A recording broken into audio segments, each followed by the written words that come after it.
Hello, welcome to Littler House. In this video, we are going to start cutting out the pieces for our quilted house jacket.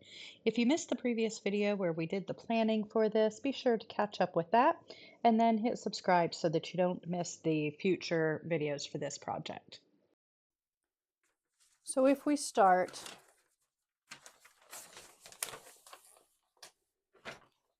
with our center front, this is the front. Visually, I know this is the front because the pocket is there, but obviously it says front as well. This is my center front seam. Now remember, we have that front placket that attaches to the front center front. So we need to account for, as I mentioned, half the width of this against this seam. Now remember, our seam allowance is 5/8 of an inch, is 3/8 of an inch, 1 centimeter on this pattern. So our seam allowance is about 1 centimeter. That's roughly where this grain line is marked. So I'm just going to go with that. And then the center is again roughly where this grain line is marked. So I'm just going to put this grain line on top of this grain line to give me a rough idea of how wide this piece would have been once sewn together. And that's about like this. So we've added sort of 2 inches to the front there. So we'll just keep that in mind. It doesn't have to be exact. I want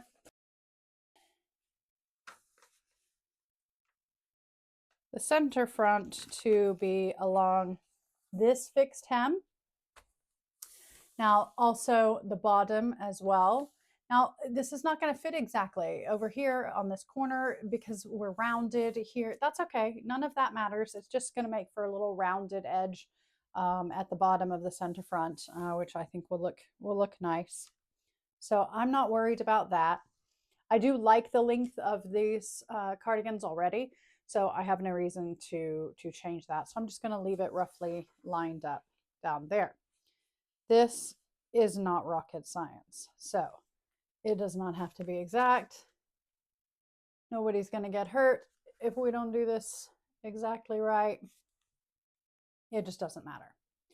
Okay, now what this is going to do is this is going to give me, taking into account my seam allowance again, it's going to end right about in the middle of one of these swags.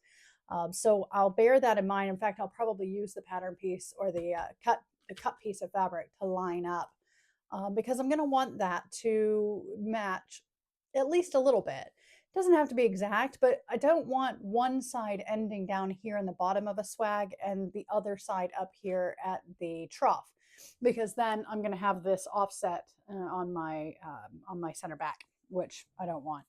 But again, this is not rocket science. It doesn't have to be exact. You just want it close. So I actually think that will work. Now, this up here needs to be exact because I'm going to be insetting a sleeve. This, I need to make sure that I have it fixed down well. I'm accounting for my seam overlap here. So where there would normally be a 1 centimeter seam allowance here, I've got it overlapped so that that extra is taken up. Otherwise, my sleeve won't fit. I have to account for the fact that this will sit in here.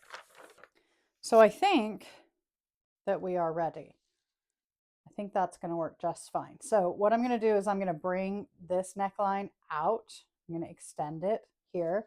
Again, it's where this facing would have been. This facing would have been like this so that this comes out. So I'm just going to do that. And then we're fine all the way down there. So I'm going to leave that there. I don't need this anymore. I'm going to use my bigger magnets here. I have little magnets and I have big magnets depending on the thickness of what I'm doing. That's probably our most important accurate point there. The rest isn't really going to matter that much. But that bit right there we need to get right so that the sleeve will fit. I don't need too many across the bottom because I'm not cutting there. I'm also not cutting here, so I'm just going to put a couple to keep it in place. So the only place I'm cutting is across here around my my shoulder, which is right, it's this seam here, back neck, and down the center back. I'm going to try and do this with my regular cutter. I do have a bigger cutter. This is better for thicker fabrics. I don't think I'm going to need it. I have a new blade in here. We should be okay, but just in case. If you are concerned about this, you can mark it. I'm not going to. I'm just going to eyeball this straight across here. But you could use a chalk line and mark that if you would be more comfortable. Just taking my time here, keeping my fingers out of the way. As you can see, that's cutting absolutely fine. I don't need this bigger cutter. Now, it has occurred to me as I'm cutting this that I did not add seam allowance to this center back where it would normally be folded, but I'm not going to stress about it because we have extra width here. Plus, as I mentioned, I'm making this a size which is probably about 2 sizes too big for me anyway, for that extra ease since this isn't stretchy. So there should be plenty of extra there. But if you're making this quite true to size and it's going to fit, you know, your body around not tightly, snugly, then you'll want to add a centimeter here for seam allowance along the back. Okay, so I got my handy cutter. You guys have seen me with my little Olfa rotary point cutter. This is how I cut my notches. You cut your notches however you like, but do cut them, especially here where the sleeve attaches is critical to get the sleeve in properly. So I'm going to cut those. I don't have any along there and I don't have any other seams. So I'm pretty sure you can see how fast this is going to come together because we're literally going to have to do the sleeve, the neck, which we're probably just going to bind it, and the center back. And once we sew our pocket on, we'll be done.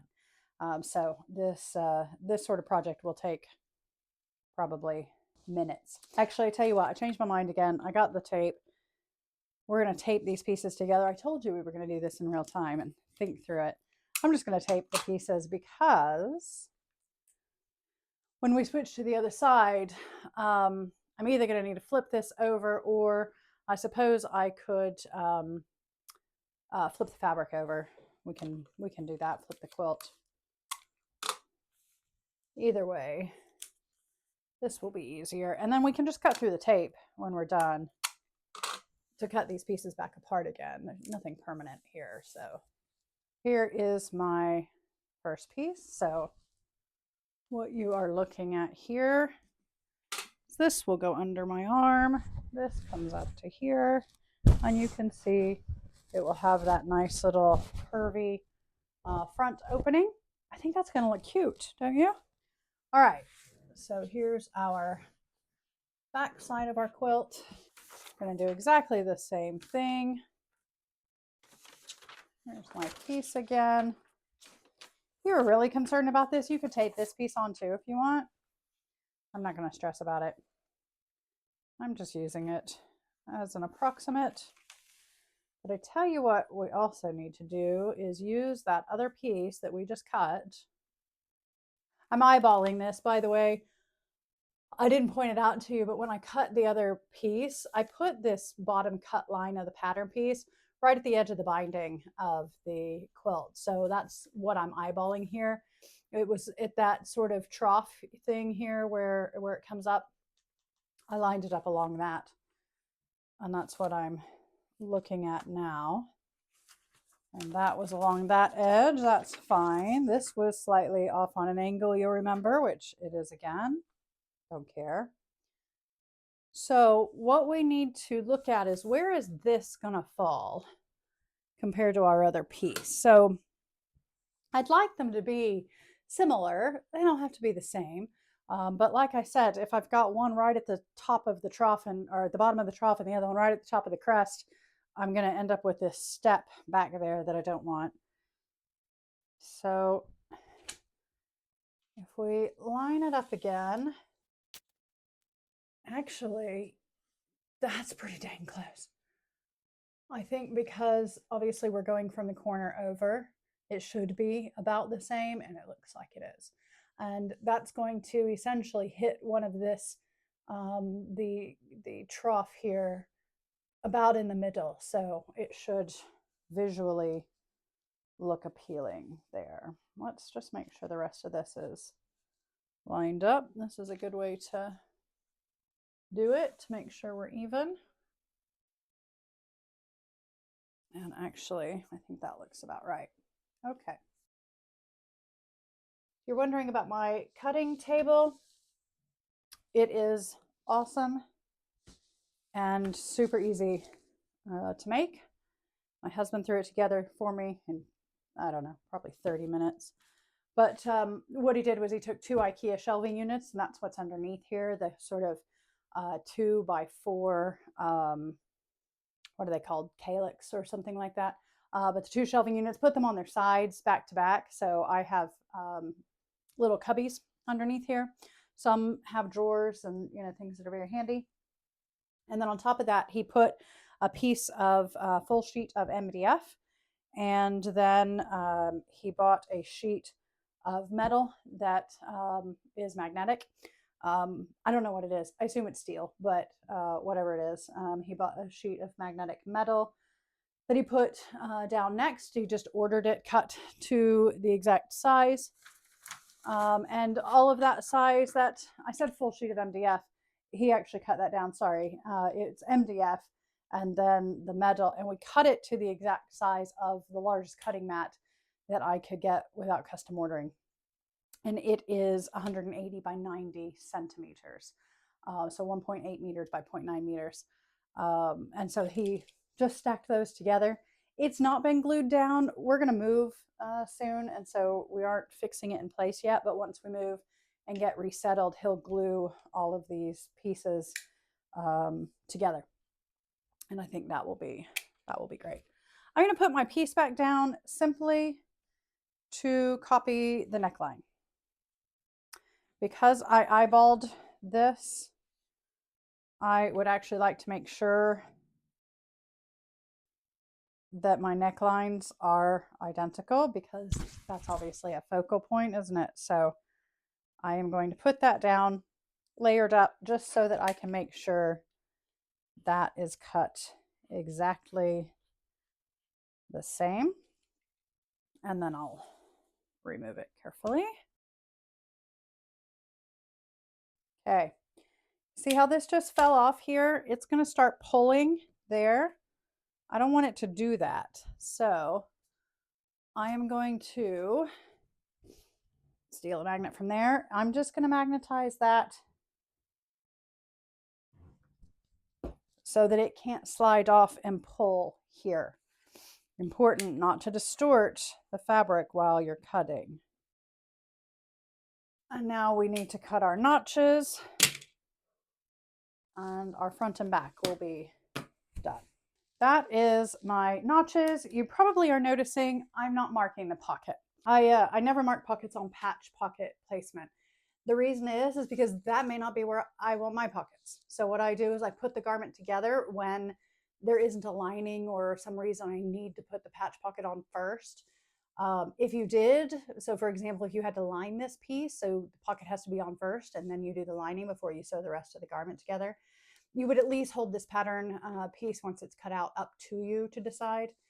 In this case, it's just going to be sewn directly on. So I'm going to wait until this cardigan is put together, and then I'll hold the pocket up and decide exactly where I want it. That's how I always do patch pockets, so that I can make sure the placement is exactly what I want. Because maybe I want my pocket somewhere else, a little higher, a little lower, whatever.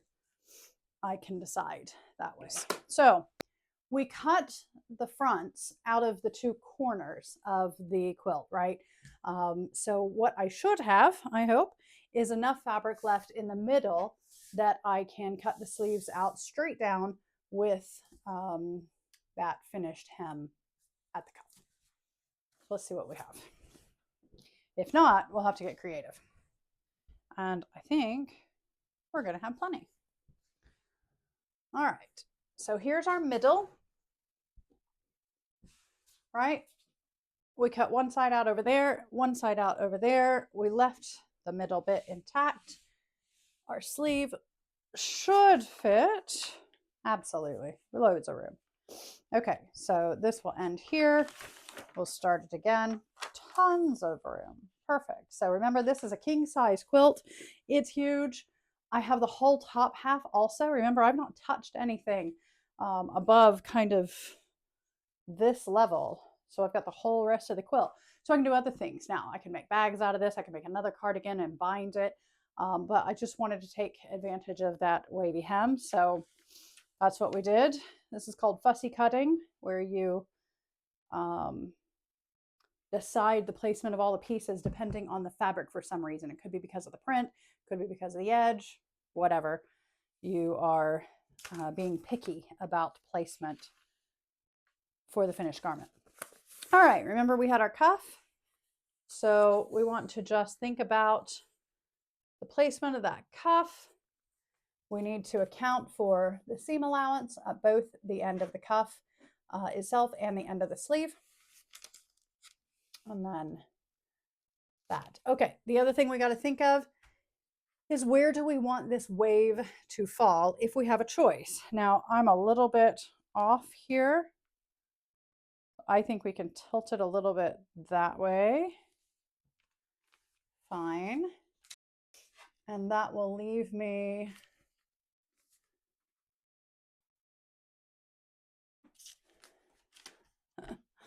if you can hear that, it's the German Shepherd chewing on her nails. Sorry about that little noise.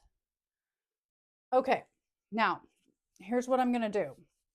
I'm going to think about the fact that I have to sew this side to this side. We obviously are going to continue the diagonal down. That's what gives us the taper of the sleeve. So we aren't going to come to here and then turn and go straight. We want it to continue to be diagonal like that, okay? Just like our cuff pieces anyway. But what I want to do is I want to see how far am I from the edge here and how far am I from the edge here, and just make sure that that's going to line up. Again, I don't want that step there, right? So let's just check that. Now, again, I'm not cutting straight. However, I can measure straight. That's fine. So I am 7 centimeters from the edge there.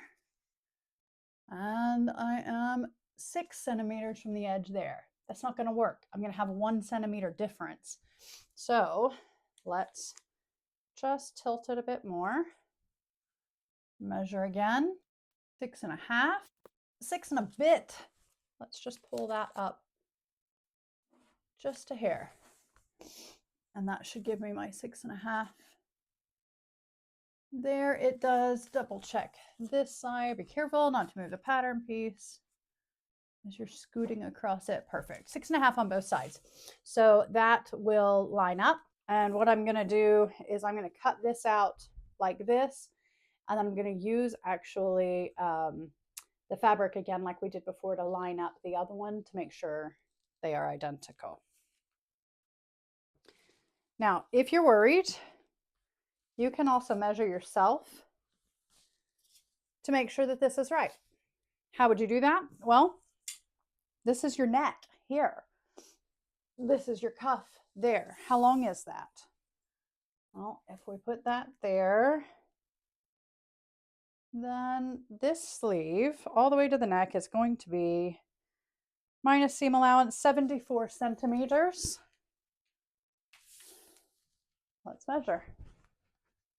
I put this against my neck. Now, this particular one has a cowl, so it's a wide neckline. This is going to have a narrower neckline. So I'm going to come up here to my neck where it joins my shoulder. And then we're going to come down to the cuff. A little bit awkward to do by yourself. 74. Actually, the sleeve of the sweatshirt I'm wearing is 75. So this is going to be 1 centimeter shorter than my sleeves. And as you can tell, my sleeves are plenty long enough because they have thumb loops. They got to be longer, right? So that's plenty. 74 will be plenty. So if you're worried, measure it. See where it's going to be. I'm going to just move that. All right. Now we also have our dart here. And in this case, it's a cutout dart. So we would follow the cut line of this, which we are going to do. Okay, so in this case, we're cutting out all the lines except that bottom one. If you're new to my channel, don't forget to like and subscribe. Just as an FYI, as of now, I do not make any money off of my social media channels. I am just here to teach you how to do some of this. If you have any questions, feel free to leave them in the comments. If you have anything in particular you'd like to learn, leave me some ideas and we can always see what we can do. All right, so you'll notice I didn't forget and cut that bottom, which is good. Got a notch there and a notch here. These two notches line up with each other when I sew the sleeve together. Single notch here that aligns with the front, and a double notch here aligns with the back. By convention, that's usually the case. Usually on a sleeve, you've got a double notch on the back and a single notch on the front. That's how you can tell them apart. I'm going to go ahead and cut the very V of this. I don't typically recommend you try to cut a V with a rotary cutter. And the reason is because you can't see exactly where this blade is cutting right at the cutting point. It's too easy to cut too far and get a gouge that then if you cut past your seam allowance, obviously you're in trouble. So I use my point cutter to get the very point of the V. All right, now to remind myself that these are mirror images, I'm going to go ahead and flip this over. I'm going to flip this over before I lay my fabric out. That just reminds me. Otherwise, I'll forget and I'll cut out to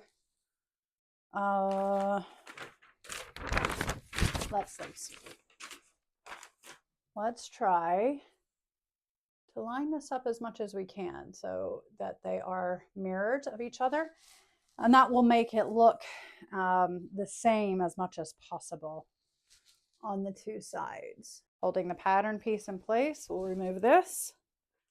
Double check I am upside down, which is opposite of what I was before, which is correct. Either the pattern piece or the fabric needs to be wrong side up this time so that you get mirror images. The only thing we have left to cut out now after this sleeve is our pockets. But I think what I'm going to do is sew the pockets on with the lining facing out so that we get that mattress ticking stripe showing on the front. I think that would look cute. Okay, so we're going to cut the pockets out on this side facing up. And the reason is because I can see the stripes, I can make sure they're straight. Because I'm going to have the stripes facing, I have to make sure they're straight or not and make them obviously unstraight. So in my case, I want them straight, and I am going to sort of center this top edge of the pocket on an upward swell, if you will, of the fabric. So straight along a stripe. I'm just using a stripe as a guideline, and I'm just going to cut it out that way. I'm not going to cut the notches because that's just the folded edge, and we're not folding. In fact, we could take a bit off to account for that. We probably should. I'm just going to fold up approximately the same amount. So this is where it would have folded along the top. That's exactly the same amount. Oh, I don't usually have that good of a measuring eye. Okay, so I'm going to cut this pocket shorter because I don't know if this is making sense. We already have a finished top edge. So where we would normally be folding the fabric under to make a finished top edge and then sew the pocket on, we already have a finished edge. So the 4 centimeters it wanted me to fold under, I cut off instead. I hope that makes sense. All right, now I'm going to not use the pattern piece. I'm going to use the fabric piece to cut my other one so that I can make sure they're exactly the same size. Okay, So there's our pockets. I think that's going to look really cute. So let's lay that out real quick, make sure we are liking the way that that looks. Okay, so front and front, and the pockets will go there and there approximately. So I think that's going to look really cute with the stripes like that. So I'm pleased with that. So join me later. We will start sewing these together, but I think I'm going to go see the family and get started back on this tomorrow. So I'll see you then.